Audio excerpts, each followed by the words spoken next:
So hello everyone. इससे last video में हमने एक रिवीजन क्लास देखी थी जिसमें हमने सारे फॉर्मूले को एक बार रिमेंबर किया था अच्छे से। और फिर आज हम concept of self GMD and mutual GMD देखने जा रहे हैं। तो चलिए हम इस वीडियो को जल्दी से स्टार्ट कर लेते हैं अपनी। तो पहली बात यह है कि जीएमडी होता क्या है। जीएमडी जो होता है हमारा जीएमडी, इसका मीन होता है जियोमेट्रिकल मीन डिस्टेंस।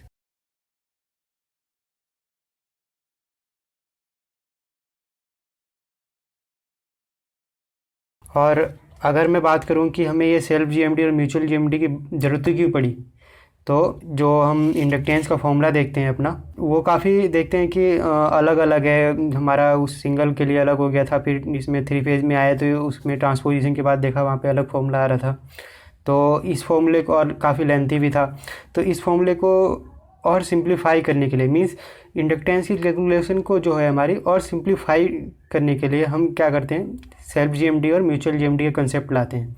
तो चलिए हम देखते हैं क्या है कि हम क्या कर देखेंगे कि एक हम इक्विवेलेंट फार्मूला बना लेंगे सभी के लिए, मींस एक यूनिवर्सल फार्मूला बनाएंगे और वही यूज करेंगे, चाहे वो सिंगल फेज़ के लिए यूज करें, सिंगल कंडक्टर के लिए यूज करें, चाहे थ्री फेज़ के लिए यूज करें, थ्री फेज़ में चाहे सिमेट्रिकल के लिए यूज करें, अनसिमेट्रिकल के लिए यूज करें, सबके लिए हम वही फॉर्मूला यूज करेंगे। तो चलिए हम देखते हैं क्या फॉर्मूला बनेगा वो। तो अभी मैं डायरेक्ट एक काम करता हूँ, फॉर्मूला लिख लेता हूँ, फिर अभी आपको जब मैं आगे सारी चीज़ें बताऊँगा तो आपको समझ में आ जाएगा कि ये फॉर्मूला हमने कैसे लिखा। 2 इंटू में 10⁻⁻7 अंदर log dm ds, इस कंसेप्ट का यूज करके सेल्फ जीएमडी और म्यूचुअल जीएमडी का यूज करके हम कल बना लेंगे, मींस और जो हमारे अदर फॉर्मूले थे उनको इस फॉर्म में ले आएंगे। और उससे क्या फ़ायदा होगा हमारा कि सारी देखो यहाँ पर कुछ नहीं है, बस ये डीएम और डीएस है, और उसका लोगरिथमिक लेंगे और इससे मल्टीप्लाई कर देंगे हमारा, फिर उसके बाद इंडक्टेंस आ जाएगा। कितना सिंपल हो गया ये। लेकिन जब हम और फॉर्मूले देख रहे थे पिछली क्लास में, जैसे कि यही ऊपर दिख रहा है हमें, तो यहाँ पर ये 1/4, ये फिर इनकी लोग लेना अलग से, तो कितना कॉम्प्लिकेटेड लग रहा है ये। तो अब ये देखो ये इतना सिंप्लीफाई हो जाएगा। अब यहाँ पर बात आती है कि डीएम डीएस क्या है यहाँ पे। तो मैं बता दूँ आपको कि जो डीएम होता है, जो हमारा म्यूचुअल ज्योमेट्रिकल डिस्टेंस होता है, उसे हम डीएम से डिनोट करते हैं। तो मैं यहाँ पर लिख दूँ, अगर मैं डीएस की बात करूँ तो ये होता है हमारा सेल्फ जीएमडी, ठीक है। अगर इसे कई बार ये हमें सेल्फ जीएमआर, अब यहाँ पर जीएमआर से मतलब है जियोमेट्रिक मीन रेडियस से। अभी आपको ये सब समझ में आ जाएगा जब मैं आगे सारी चीज़ें बताऊँगा एकदम। तो अभी मैं एक काम करता हूँ कि हमने देखो एक सिंगल कंडक्टर के लिए फॉर्मूला देख रखा है, उसके बाद फॉर्मूला देखा था हमने दो कंडक्टर, मतलब सिंगल लाइन है हमारी सिंगल फेज़ की, उसमें दो कंडक्टर होते हैं, उसके लिए भी देखा था फॉर्मूला। उसके बाद हमने फॉर्मूला देखा था थ्री फेज़ लाइन के लिए, थ्री फेज़ में सिमेट्रिकल के लिए फॉर्मूला देखा। देखो इनके लिए जो इंडक्टेंस का फॉर्मूला बना था हमारा, हमने देखा कि सेम बना। तो मैं लिख लूँ अगर, तो मैं इसे L1 के नाम से लिख रहा हूँ मान लो। तो वो बना था हमारा 2 इंटू में 10⁻⁻7 ब्रैकेट में 1/4 प्लस log d/r, ये फॉर्मूला बन रहा था हमारा। और मैंने आपको बता दिया कहाँ कहाँ हमने देखा कि यही फॉर्मूला बन रहा था सेम सिंगल कंडक्टर के लिए जब देख रहे थे, जब भी यही आ रहा था हमारा। जब एक सिंगल फेज लाइन के लिए दो कंडक्टर के लिए देख रहे थे तो वो लूप इंडक्टेंस में था, लेकिन इसी से था, उसका बस ट्वाइस हो गया था इस फॉर्मूले का। और अगर हम बात करें थ्री फेज़ में, थ्री फेज़ जब हम सिस्टम देख रहे थे सिमेट्रिकल वाला, वहाँ पर हमने क्या देखा कि वहाँ भी एक कंडक्टर की अगर जब बात कर रहे थे तो यही फॉर्मूला आ रहा था हमारा। तो ये फॉर्मूला जो है हमारा ये हो गया, ठीक है। अब उसके बाद एक फॉर्मूला हमारा एक अलग बना, किसमें, जब हम अनसिमेट्रिकल स्पेसिंग जब देख रहे थे थ्री फेज़ में, तो वहाँ पर हमने देखा कि भाई L A L B L C तीन अलग अलग बहुत ज़्यादा फॉर्मूले थे। तो उससे हमने क्या किया, ट्रांसपोजिशन किया, जो कि अभी मैंने पिछली क्लास में रिवीजन करवाया था उसका। तो देखो ये तीन फॉर्मूले अलग अलग बने थे। उसके बाद हमने ट्रांसपोजिशन किया इनको इक्वल करने के लिए कि वोल्टेज ड्रॉप सेम हो जाए। तो अब ट्रांसपोजिशन के बाद जब हमने एवरेज लेके निकाला फॉर्मूला, तो हमारा देखो ये फॉर्मूला बना था, ये वाला। कंसेप्ट ऑफ सेल्फ जीएमडी देख लेते हैं पहले, सेल्फ जीएमडी। तो हमारे पास देखो दो तरह के कंडक्टर होते हैं अगर देखा जाए तो, एक होता है होलो और एक होता है हमारा सॉलिड। तो अगर मैं उसको बना के अगर मैं उनके लिए फॉर्मूला एक बार ये इंडक्टेंस का लिखने की कोशिश करूँ तो देखो कैसे लिखूँगा। मैं एक बार फॉर्मूला लिख लेता हूँ वही वाला। अब देखो मैं बोल रहा हूँ हमारे पास दो तरह के कंडक्टर होते हैं। एक कंडक्टर होता है हमारा होलो, एक होता है हमारा सॉलिड। अब इन दोनों के केस में अलग अलग देखते हैं क्या क्या डिफरेंस हो जाता है इनके बीच में। तो हम देखते हैं क्या कि अगर एक मान लो होलो कंडक्टर है हमारा, होलो से मेरा मतलब है ये कोई कंडक्टर है मान लो, और ये उसका एरिया क्रॉस सेक्शन हो गया और ये इसमें से आई करंट फ्लो हो रहा है। अब देखो अगर ये होलो है तो अगर हम इंटरनल फ्लक्स लिंकेज की जब हम देख रहे थे कि एक कंडक्टर के अंदर इंटरनल फ्लक्स लिंकेज कितना होता है, तो आपको याद है हमने एक लूप लिया था ऐसे, उस लूप से हमने इंटीग्रेशन करके इसका फ्लक्स लिंकेज का फॉर्मूला निकाला था। पहले इसमें निकाल लिया था एक छोटे से एलिमेंट का, फिर इंटीग्रेशन करके हमने पूरे का निकाला था। तो अब जब यहाँ पर लूप लेंगे तो इस लूप के अंदर तो कोई करंट ही नहीं है भाई। जो करंट है अभी अगर होलो होगा तो उसके सरफेस से ही तो फ्लो करेगा, जो कंडक्टर होगा उसके सरफेस से। मीन्स अगर मैं बात करूँ ये पेन का कैप है, तो पेन का कैप से अगर बीच में देखो होलो है ये, तो अगर इसमें से करंट पास हो रहा होता, मीन्स अगर कोई कंडक्टर होता है ये, तो बीच में से थोड़ी ना करंट पास होगा, बीच में तो स्पेस है, खाली है। करंट अगर पास होगा भी तो बस इसकी सरफेस पे जो कंडक्टर है मटेरियल है वहीं से तो पास होगा। तो मीन्स जब अंदर करंट ही नहीं है तो अंदर फ्लक्स लिंकेज का कोई सवाल ही नहीं बनता। मीन्स अगर ये इस फॉर्मूले की मैं अगर यहाँ पे साइड में बात करूँ तो ये फॉर्मूला देखो, अगर मैं इसकी मल्टीप्लाई कर दूँ अंदर तो क्या हो जाएगा, ये 2 इंटू में 10⁻⁷ इंटू में 1/4, ब्रैकेट को मैं हटा रहा हूँ मल्टीप्लाई करके, प्लस 2 इंटू में 10⁻⁷ log d/r।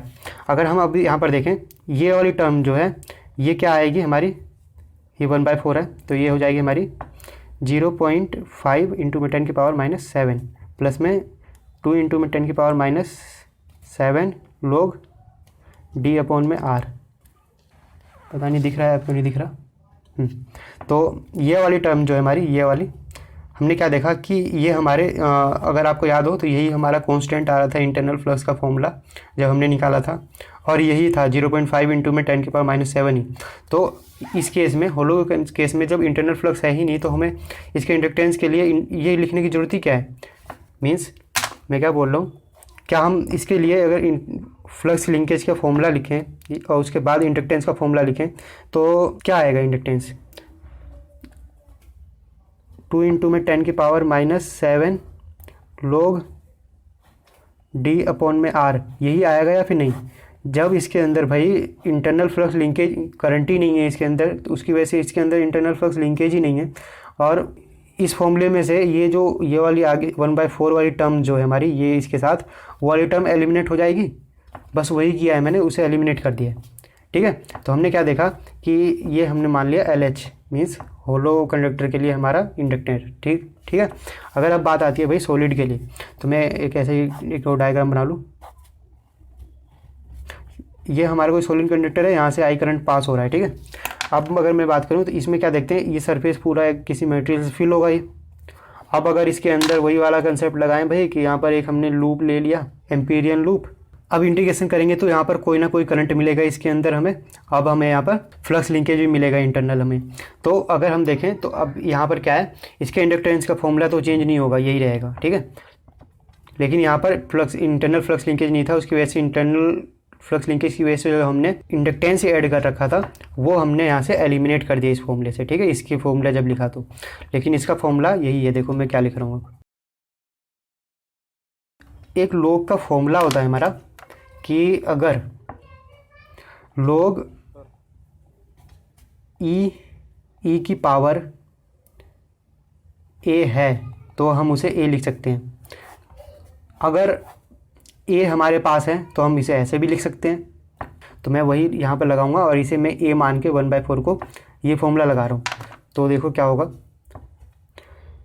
L=2 इंटू में 10⁻⁷। ठीक है, अब यहाँ पर मैंने लगाया तो मीन्स log बेस e की पावर a की जगह मैंने 1/4 माना तो 1/4। ठीक है, प्लस log d/r। ठीक है, अब अगर आप डेरिवेशन वाले पार्ट की वीडियो अगर देखते हुए आ रहे हो मेरे, तो वहाँ पर मैं एक फॉर्मूला बार बार यूज कर रहा था, क्या, log m plus log n, क्या होता है, log mn, ठीक है। अब यहाँ पर देखो, log ये वाली टर्म को मैं m मान रहा हूँ, log इस वाले टर्म को मैं n मान रहा हूँ, ठीक है। तो यहाँ पर अगर यही फॉर्मूला लगाऊँ मैं तो क्या हो जाएगा, ये 2 इंटू में 10 की पावर -7, ठीक है, log mn मीन्स इसे मैंने m मान लिया, इसे n मान लिया, तो mn से क्या मतलब हो गया मेरा कि इंटू में d/r, ठीक है। यहाँ तक कोई प्रॉब्लम नहीं होनी चाहिए। अच्छा, एक चीज़ और कि अगर मान लो यहाँ पे रेड पेन से लिखता हूँ, तो यहाँ पे अगर a की पावर m लिखा है, ठीक है, अगर मुझे इसे 1 में a की पावर करके लिखना है तो क्या करूँगा मैं, तो मैं ये लिख सकता हूँ, बस पावर में माइनस आ जाएगा। ये तो बहुत बेसिक सी बात है यार, मैं भी क्या बता रहा हूँ, ठीक है। तो मैं क्या कर रहा हूँ, इस ई की पावर को जो है 1/4 को इस आर के साथ लिखने के लिए मैं इसे 1 माइनस में कर लूँगा इसे, ठीक है। यहाँ पे माइनस लगा के इसके आर के साथ लिख लूँगा, L 2 इंटू में 10 की पावर -4 log, अब d/r e की पावर -1/4, इसमें तो कोई प्रॉब्लम नहीं होनी चाहिए, ठीक है।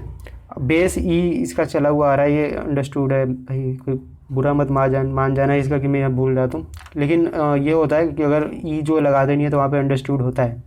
तो अब हम क्या देखते हैं कि जो ई है -1/4 की वैल्यू अगर हम देखेंगे, इसकी वैल्यू आएगी कैलकुलेट करके 0.7788, ठीक है।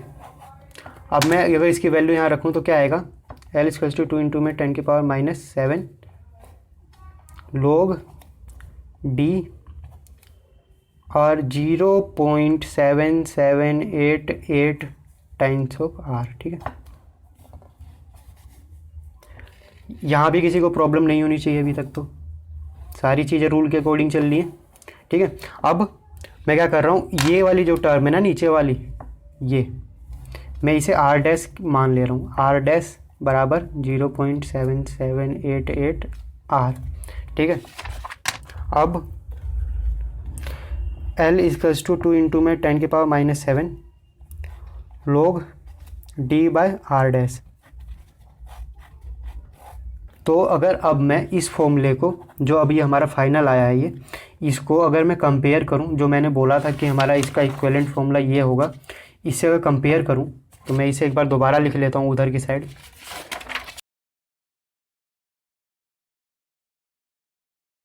तो हमने इन दोनों केस में क्या क्या देखा भाई, कि देखो यहाँ पर ds की वैल्यू क्या है, r डैश है। देखो इसके लिए ds की वैल्यू r डैश, और r डैश की वैल्यू जो है हमारी अगर देखें तो 0.7788 r है, ठीक है। और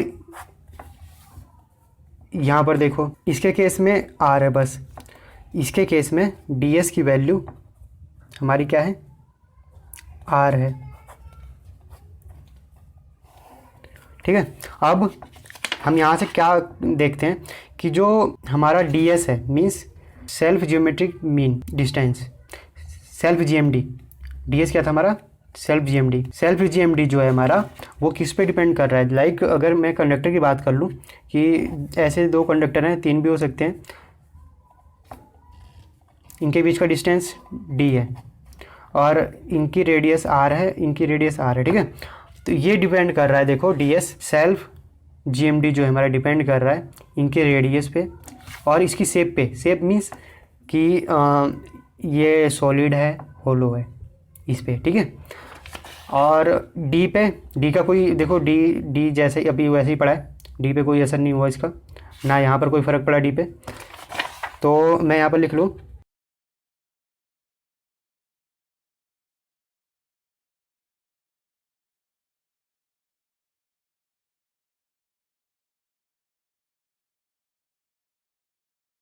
मीन्स हमने क्या देखा, जब इन दोनों फॉर्मूले को कंपेयर किया तो हमने क्या देखा, जो हमारा यहाँ पे सेल्फ जीएमडी था वो हमारा इसकी रेडियस पे डिपेंड कर रहा है, और डिपेंड किस पे और कर रहा था, ये इसके जो देखो ना, यहाँ पे होलो था तो ये फॉर्मूला आया, यहाँ पर सॉलिड था तो ये अलग आया, और इसके शेप पे डिपेंड कर रहा था। ठीक है, म्यूचुअल जीएमडी जब देखेंगे हम तो वहाँ पर वो डिपेंड करेगा किस पे, डी पे, इनके स्पेसिंग के बीच में। वो कैसे, देखो अगर मैं इस फॉर्मूले में और ये फॉर्मूला जो लिखा था मैंने, कितना अंतर है, देखो आर, देखो ये सारी टर्म सेम है, लॉग तक सेम है, अपॉन में आर भी है, बस डी का डिफरेंस है। देखो ये कौन सी कंडीशन थी हमारी, 3 फेज़ के लिए कंडीशन थी, अनसिमेट्रिकल स्पेसिंग है तीनों कंडक्टर के बीच में तब की।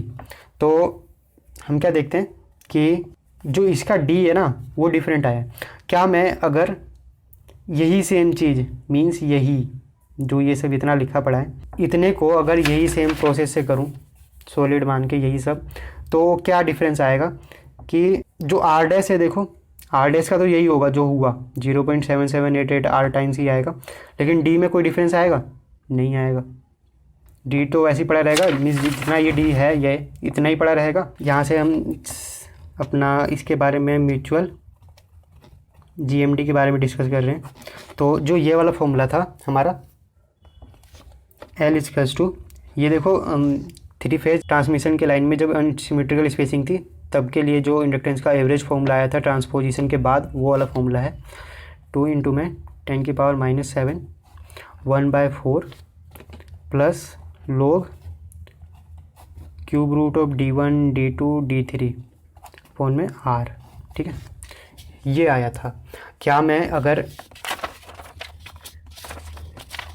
सेम चीज़ करूँ, ये वाली सेम चीज़ करूँ, तो क्या ये मेरा ये आ जाएगा 2 इंटू में 10⁻⁻7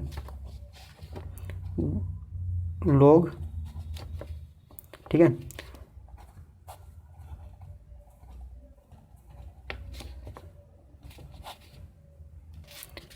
ये चीज़ आर डैश नीचे आ जाएगी, आर डैश की वैल्यू 0.778 आर। ठीक है, अब हम क्या देखते हैं,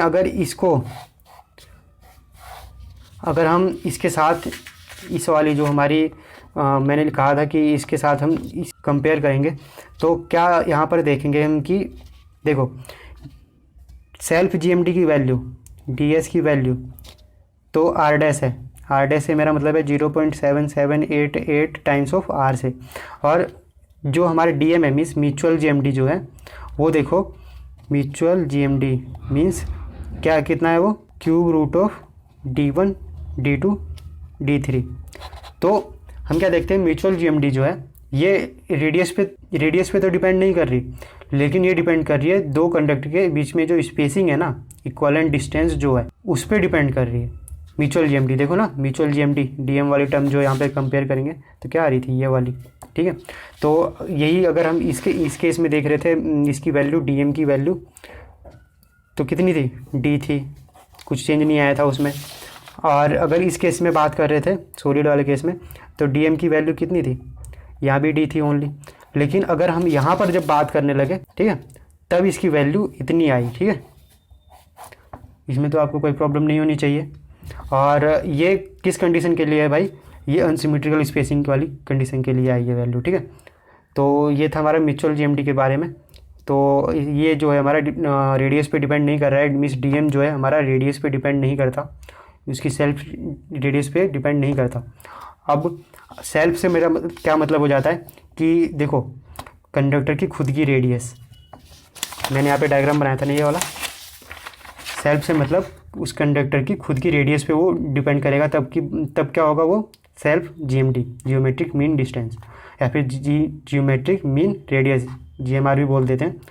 और अगर किसी अदर कंडक्टर्स के बीच की बात हो रही होगी ना जब, तब वहाँ पर हमारा म्यूचुअल जीएमडी का कंसेप्ट आता है, और वो भी सेम ही रहता है जब तक हमारा single conductor, single phase conductors के लिए या फिर 3 फेज में सिमेट्रिकल स्पेसिंग के लिए बात हो रही होगी, जब भी सेम रहता है हमारा म्यूचुअल जीएमडी।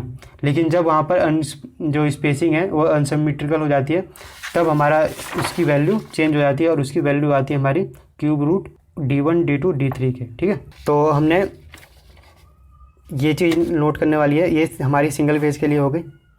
और कंडक्टर अगर होलो है तब के लिए है ये वाली चीज़, ठीक है। DS मीन्स सेल्फ GMD और DM मीन्स म्यूचुअल GMD बराबर D हो जाएगा। और वही अगर सॉलिड होगा तो उसके केस में बात थी हमारी, तो ये हमारा DS मीन्स सेल्फ GMD जो है हमारा 0.7788 R होगा, और म्यूचुअल GMD जो होगा हमारा D टाइम्स होगा। और इसके केस में हमने क्या देखा कि जब 3 फेज ट्रांसमिशन लाइन थी और वहाँ पर तीनों कंडक्टर के बीच में जो स्पेसिंग थी वो अनइक्वल थी, मीन्स अनसिमेट्रिकल थी, तो हमने देखा कि वहाँ पर सेल्फ GMD जो हमारी ये आ रही थी,